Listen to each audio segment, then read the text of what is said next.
RSS ನೋಂದಣಿ ಆಗದ ಸಂಘಟನೆ, ಅವರಲ್ಲಿ ಯಾವ ಉಪ ಸಂಘಟನೆಗಳಿದ್ದಾವೆ ಗೊತ್ತಿಲ್ಲ. ಅವರಿಗೆ ಯಾರು ಅನುಯಾಯಿಗಳಿದ್ದಾರೋ ಅದೂ ಕೂಡ ಗೊತ್ತಿಲ್ಲ. ಸಾರ್ವಜನಿಕ ಸ್ಥಳಗಳಲ್ಲಿ ಆರ್ಎಸ್ಎಸ್ ಚಟುವಟಿಕೆ ಮಾಡ್ತಾರೆ ಅಂತ ಆರ್ಎಸ್ಎಸ್ ವಿರುದ್ಧ ಯತೀಂದ್ರ ಸಿದ್ದರಾಮಯ್ಯ ಆಕ್ರೋಶವನ್ನು ಹೊರಹಾಕಿದ್ದಾರೆ. ತುಮಕೂರಿನಲ್ಲಿ ಮಾತನಾಡಿದರು. ಆವಾಗ ಈ ಸಂದರ್ಭದಲ್ಲಿ ಅಂದರೆ ಆರ್ಎಸ್ಎಸ್ ವಿಚಾರವಾಗಿ ಮಾತನಾಡುವಂಥ ಸಂದರ್ಭದಲ್ಲಿ ಅದಕ್ಕೆ ಯಾವುದೇ ರೀತಿಯ ಒಂದು ಅಂದರೆ ಸ್ಥಾಪನೆ ಆಗಿರುವಂಥ ಸಂಘಟನೆ ಇಲ್ಲ ಅಂಥೇಳಿ, ಸ್ಥಾಪನೆ ಇಲ್ಲ ಅಂದರೆ ನೋಂದಣಿ ಆಗದೇ ಇರುವಂಥ ಸಂಘಟನೆ ಇದು. ಅದರ ಜೊತೆಗೆ ಅಂದರೆ ಒಟ್ಟಿನಲ್ಲಿ ರಾಜ್ಯ ಸರ್ಕಾರ ತೆಗೆದುಕೊಂಡಿರುವಂಥ ನಿರ್ಧಾರದ ಬಗ್ಗೆ ಅವರು ಒಪ್ಪಿಗೆಯನ್ನು ಕೊಡ್ತಾ ಇದ್ದಾರೆ. ಅವರಲ್ಲಿ ಯಾವ ಉಪ ಸಂಘಟನೆಗಳಿದ್ದಾವೆ ಅನ್ನೋದೇ ಗೊತ್ತಿಲ್ಲ. ಅದರ ಜೊತೆಗೆ ಅವರಿಗೆ ಯಾರು ಅನುಯಾಯಿಗಳಿದ್ದಾರೆ ಅನ್ನೋದೇ ಗೊತ್ತಿಲ್ಲ. ಪ್ರಮುಖವಾಗಿ ನೋಂದಣಿನೇ ಆಗದೇ ಇರುವಂಥ ಸಂಘಟನೆ ಇದು. ಹಂಗಾಗಿ ಅದರಲ್ಲಿ ತಪ್ಪೇನಿದೆ ಕ್ರಮ ತೆಗೆದುಕೊಳ್ಳೋದ್ರಲ್ಲಿ ಅಂಥೇಳಿ ಹೇಳಿಕೆಯನ್ನು ಕೊಟ್ಟರು. ನಾವು ಅದಕ್ಕೇ RSS ಅನ್ರಿಜಿಸ್ಟರ್ಡ್ ಆರ್ಗನೈಸೇಷನ್, ಅವ್ರು ಯಾರ್ಯಾರು ಅನುಯಾಯಿಗಳಿದ್ದಾರೆ ಗೊತ್ತಿಲ್ಲ, ಅವ್ರು ಯಾವ್ದು ಉಪ ಸಂಘಟನೆಗಳಿವೆ ಗೊತ್ತಿಲ್ಲ. ಆದರೂ ಕೂಡ ಅವರು ಸಾರ್ವಜನಿಕ ಸ್ಥಳಗಳಲ್ಲಿ ಮತ್ತು ಶಾಲಾ ಕಾಲೇಜುಗಳಲ್ಲಿ ತಮ್ಮ ಚಟುವಟಿಕೆಗಳನ್ನು ನಡೆಸ್ತಾ ಇರ್ತಾರೆ.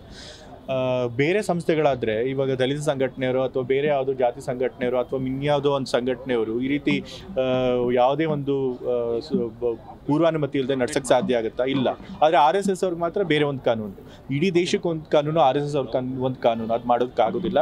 ದೇಶದ ಕಾನೂನು ಎಲ್ಲರಿಗೂ ಒಂದೇ. ಸೊ RSS ಅವರು ಕೂಡ ಏನಾದರೂ ಕಾರ್ಯಕ್ರಮಗಳನ್ನು ಮಾಡಬೇಕು ಅಂತಾರೆ, ಕಾರ್ಯಕ್ರಮ ಉದ್ದೇಶ ತಿಳಿಸ್ಬೇಕು, ಅದಕ್ಕೆ ಸರಿಯಾದ ಸಂಸ್ಥೆಗಳಿಂದ ಅಪ್ರೋಪ್ರಿಯೇಟ್ ಸಂಸ್ಥೆಗಳಿಂದ ಅನುಮತಿ ಪಡಿಬೇಕು, ನಂತರ ಅದಕ್ಕೆ ಅವಕಾಶ ಮಾಡಿಕೊಡ್ಬೇಕು. ಮತ್ತು RSS ಒಂದು ಪೊಲಿಟಿಕಲ್ ಆರ್ಗನೈಸೇಷನ್, ಒಂದು ರಾಜಕೀಯ ಪಕ್ಷಕ್ಕೋಸ್ಕರ ಕೆಲಸ ಮಾಡ್ತಿರುವಂಥ ಒಂದು ಸಂಸ್ಥೆ, ಒಂದು ಪರ್ಟಿಕ್ಯುಲರ್ ನಿರ್ದಿಷ್ಟವಾದಂಥ ರಾಜಕೀಯ ಸಿದ್ಧಾಂತ ಇಟ್ಕೊಂಡು ಅದನ್ನು ಹರಡಬೇಕು ಅಂತ ಪ್ರಯತ್ನ ಮಾಡ್ತಿರೋರು. ಸೊ ಹಾಗಾಗಿ ಒಂದು ಅಜೆಂಡಾ ಇಟ್ಕೊಂಡು, ಪೊಲಿಟಿಕಲ್ ಅಜೆಂಡಾ ಇಟ್ಕೊಂಡು ಕೆಲಸ ಮಾಡ್ತಿರುವಂಥ ಸಂಸ್ಥೆಗೆ ಆ ರೀತಿ ಸಂಪೂರ್ಣ ಸ್ವಾತಂತ್ರ್ಯ ಕೊಡೋಕ್ಕೆ ಸಾಧ್ಯ ಆಗೋದಿಲ್ಲ. ಹಾಗಾಗಿ ಅವರು ಬೇರೆ ಸಂಸ್ಥೆಗಳಿಗೆ ಏನು ಕಾನೂನು ಅಪ್ಲೈ ಆಗುತ್ತೆ ಅದೇ ಅವ್ರಿಗೂ ಅಪ್ಲೈ ಆಗಬೇಕು. ಈಗ RSS ಅವ್ರು ಹೇಳ್ತಿರ್ತಾರೆ ನಾವು ದೊಡ್ಡ ಸಂಸ್ಕೃತಿ ರಕ್ಷಕರು ಅಂತ ಹೇಳಿ.